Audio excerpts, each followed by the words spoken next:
A mudança é a lei básica da vida. Parece até meio óbvio dizer isso, mas muitas das vezes temos que nos lembrar do óbvio para que possamos ter um entendimento melhor sobre a vida. E como toda ação gera uma reação, o resultado básico dessas mudanças é a transformação. Tudo se transforma o tempo todo. Não tem como frear essa tendência que é natural e que acontece de maneira sistemática. E como vivemos na era da informação, essas transformações acabam cada vez mais sendo aceleradas e, consequentemente, tendo mudanças até mesmo mais rápidas do que a gente consegue processar, ocasionando assim uma falsa percepção do tempo. Já reparou que parece que hoje temos menos tempo do que antes do advento da internet? É sobre esse assunto que aqui vamos conversar. Então, vem comigo.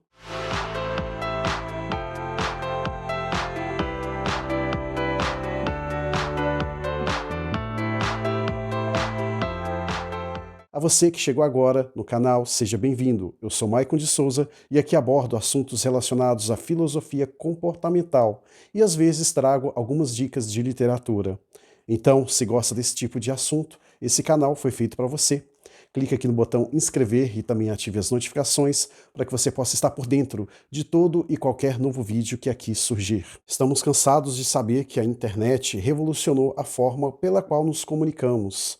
Antigamente, tudo era muito escasso. Esse princípio de escassez operava de uma maneira um tanto quanto agressiva, impossibilitando que a comunicação básica se estabelecesse, que os meios analógicos, que eram através de cartas, de recado e o que quer que seja, eram o que ditava as normas da comunicação. Hoje, com a internet, estamos a alguns cliques de mandar uma mensagem para uma pessoa do outro lado do mundo, de nos comunicarmos através de vídeos, imagens, o que quer que seja. Não há o que se falar que isso, de certa forma, é muito bom, mas ao mesmo tempo que isso nos traz uma comodidade, também nos afasta daquele contato físico que tanto é necessário para que nós, seres humanos, possamos nos sentir amados e também ter aquele sentimento de fraternidade e de irmandade. E não só essa parte da comunicação em si, que tornou-se muito fácil com o advento da internet, mas também as relações de consumo foram drasticamente alteradas, o que acaba, por vezes, nos tornando pessoas preguiçosas.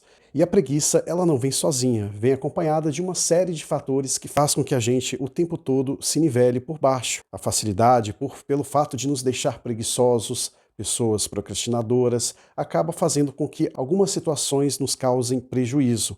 Como, por exemplo, a preguiça, por sua vez, faz com que a gente se torne sedentário, e o sedentarismo nos torna pessoas fora de forma, e o ato de estar fora de forma acaba podendo gerar doenças como, por exemplo, obesidade. Este é apenas um dos exemplos dos malefícios que este excesso é capaz de nos proporcionar. Há também o que se falar dos estímulos frenéticos à produtividade.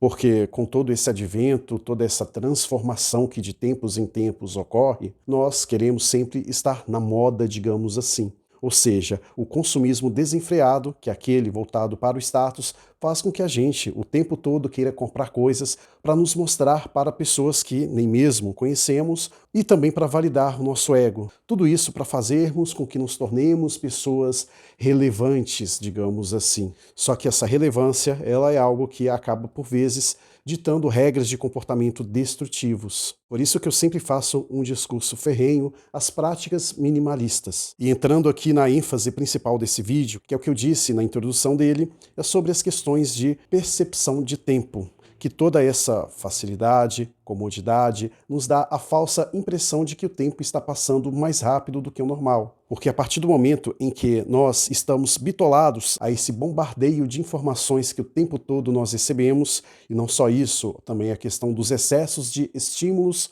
então a gente passa a enxergar o tempo de uma maneira um tanto quanto diferente. Quem é 30 mais, digamos assim, vão se lembrar que as brincadeiras de infância eram pega-pega, esconde-esconde, bolinha de gude, dentre outras coisas mais. Até existia o videogame, só que de maneira bem analógica. Quem é aí que não se lembra do Mega Drive, do Super Nintendo, aqueles videogames de 16 bits que você tinha a fita, que você tinha que ficar soprando para que o jogo pudesse funcionar. Então, mesmo com videogame, os estímulos eram poucos para você ficar dentro de casa. Você podia jogar apenas em horários estipulados, estabelecidos pela sua mãe, seu pai ou algum outro familiar próximo. Então, na maioria das vezes, você sem celular estava na rua brincando e com isso, o tempo ele passava de maneira vagarosa.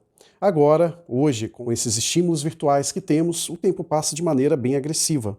E também a questão da produtividade, que o tempo todo queremos entregar métricas, resultados, por questões de empregabilidade, então somos meio que inclinados a esses estímulos acelerados. Até mesmo no período que poderíamos ficar em ócio, por exemplo, os finais de semana, algum feriado ou coisas do tipo, nos pegamos várias vezes presos em telas. E as telas, como sabemos, elas são a grande vilã do século XXI, porque o vício nelas torna as pessoas cada vez mais bitoladas. E não só isso, porque o fato de você estar de maneira excessiva exposto a telas, sejam elas de celular, tablet, computador ou televisão, isso acaba também causando alguns prejuízos do ponto de vista físico, porque a partir do momento em que aquela luz das telas está sendo refletida de maneira frequente aos seus olhos, isso pode também te causar algum problema de visão, dores de cabeça, tontura, e tudo aquilo que é consequência dessa exposição excessiva. E todo esse pacote do caos acaba fazendo com que o nosso tempo se torne mais curto do que o normal. E os colaterais dessa questão já começaram a aparecer nos consultórios de psicologia. Estava fazendo algumas pesquisas, como de costume,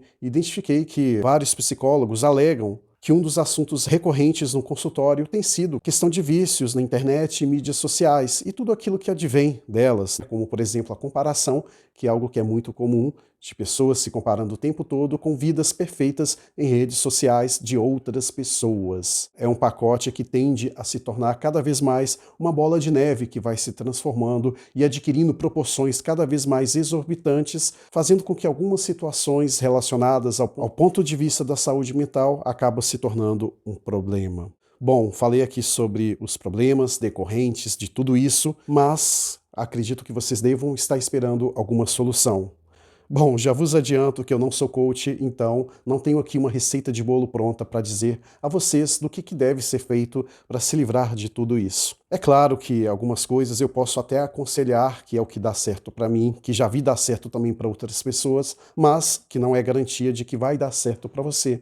Como aqui citado, a questão do minimalismo pode ser o pontapé inicial para que você possa dar passos adiante. E não só isso, ele também deve estar atrelado ao detox digital, que inclusive já gravei vídeo falando sobre esses dois temas aqui no canal. Então vou deixar aí para vocês na descrição os links para que vocês possam ter acesso como conteúdo complementar a esse que aqui vos trago. Então, de maneira geral, o que eu posso te dizer, que é algo que realmente faz todo sentido, é que você também deve passar a valorizar as conexões do ponto de vista real em detrimento do virtual. Se a gente fica muito preso a esse lado virtual da coisa, por mais que hajam muitos benefícios, isso também tem os seus efeitos colaterais que são indispensáveis. Por isso, como não é possível ter o melhor dos dois mundos, que cada escolha ela carrega consigo uma abdicação, então é importante termos acesso a esse entendimento de que não é possível ter só o lado bom de algo, e que a questão do equilíbrio tem que se fazer presente para que a sua vida possa fazer mais sentido neste ponto de vista. E como consequência disso, você possa ter uma percepção mais abrangente de que o tempo não está passando rápido, mas sim somos nós que estamos muito presos ao virtual e também ao excesso de informações e a compulsão por produtividade que faz com que a gente, por vezes, nos tornemos pessoas mais ansiosas, com tendências mais depressivas, e com isso o tempo escapa das nossas mãos como se fosse uma água escorrendo por ela. Chegamos aqui no final do vídeo e gostaria muito de ler a sua opinião aqui na seção de comentários. Diz aí, o que você acha sobre esse tema que aqui abordei? Você concorda, não concorda, ou tem algum posicionamento diferente a ser colocado? Deixa aí o seu comentário, porque é importante não só para mim, como também para os outros inscritos aqui do canal, saber o que você tem a dizer sobre este e tantos outros assuntos que abordamos. Então é isso, obrigado por ter estado aqui comigo até o fim, te vejo lá no próximo vídeo e lembre-se, aproveite o lado bom do digital, mas jamais se esqueça do bom e velho mundo real. Até breve.